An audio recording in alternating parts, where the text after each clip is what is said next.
There are as many answers to the question, why study theology, and what is theology, as there are theologians.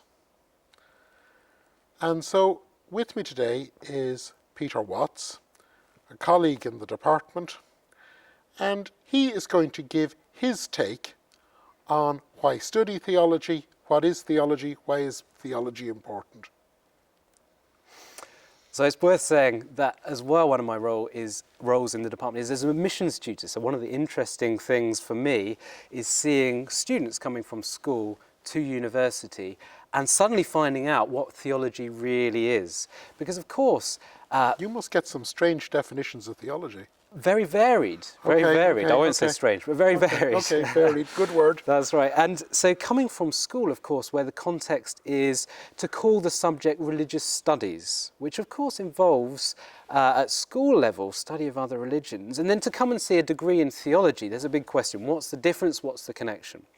So what I'm going to actually do is deal with theology as distinct from religious studies. And of course, in any definition of what is theology and why study theology, we have to deal with the word, don't we? Which comes essentially from theologia, so theos, God, logia, sayings, so we end up with sayings or dispute or discourse about God, and that's a classic or discussion, definition. a good word, because it's actually conversation rather than just stuff in a book. Absolutely.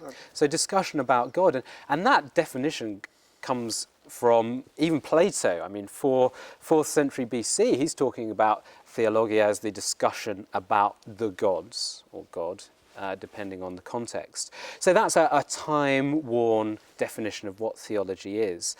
And actually in British institutions, in the academy, departments of theology traditionally have been departments of Christian theology. So when we talk about theology, very often in British universities, we're talking about Christian theology. Yes, there is Islamic theology. Yes, there is Jewish theology. But very often when we're talking about theology, we're talking essentially about Christian theology. But that doesn't mean now that theology is only done by Christians. It's not necessarily the case of faith-seeking understanding. So theology being the way of understanding more about one's God and one's relationship with God, specifically the Christian God. But actually, I mean, in a sense, it was really in the 18th and 19th century where there was a sea change, and theology became a discipline that was concerned not just with what is God like, how should we act within the church, the study of canon law, but really asking the critical questions. Even in the theology department, does God exist? Are these scriptures to be trusted? Are they true? So really what we see is theology and what constitutes ultimate reality? Absolutely, that's a really key part of it. So what we see is theology is this incredibly broad discipline. So yes, it was something that developed through the churches, of course it did. And even the foundation of the great universities, Oxford, Cambridge, had owed a lot to the churches and the desire to train people within the Christian tradition for ministry and so on. Same with the American universities, Harvard, Yale, even more so explicitly set up to train clergy. But then the development of academic theology departments is such that they embrace a wide range of disciplines. So they're looking not just at the essential theology proper, if you like, which is who is God, what is God like, discussion about God, but saying how has faith in God influenced society? You could call that sociology, if you like. How is faith in God recorded in written traditions and the study of those traditions? How is faith in God, encapsulated in the church and so the study of church history? So theology involves history, psychology, sociology, English studies, studying texts, such a broad discipline. And of course, languages, which is my own passion really. So in order to study these texts from religious traditions, you need the languages. You use the phrase from Anselm, the famous description of theology from Anselm, that theology is faith-seeking understanding. And for Anselm, it's based very much in living within a monastic liturgical community of faith, and then from the basis of this monastic community of prayer and living together, they try to evolve a description of their belief. But you've more or less said, well, that was then and this is now. And what I'm hearing the now is, it's theology is matters of ultimate concern. And it's these matters of ultimate concern that seem to, as I hear it, you're suggesting they're not limited to any one culture or period. That's right, although I would be careful to say that I'm talking about, in a sense, the study of theology for undergraduates, people coming to the university. Okay. Whereas theology takes place in all sorts of contexts.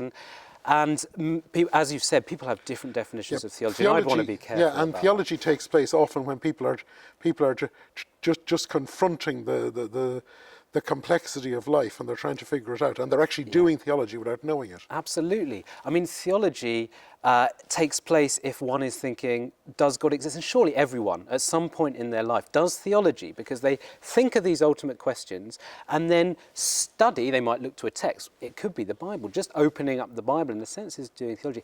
Even reading through Richard Dawkins and thinking, why is he arguing so vehemently that God does not exist?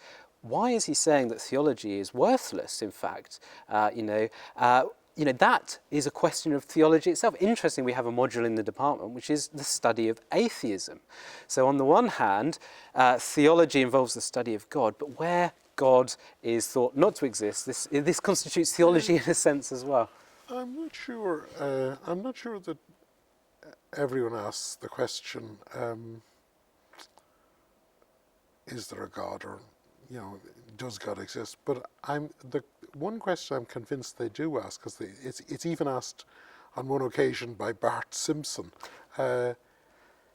You're trying your best, and yet despite trying your best, it all goes wrong. Yeah, yeah. And so, in a sense, people have to confront the problem of the difference between human aspiration and actual events. And I think that leads us the matters of ultimate concern, to use the sort of jargon word of modern theology that we are interested in, that sounds like something that only very philosophical types sitting on tops of mountains, but actually the ultimate concerns touch us out on the street. Yeah, absolutely. I think by saying that everyone considers the existence of God, I mean, this relates to theologos, theologia.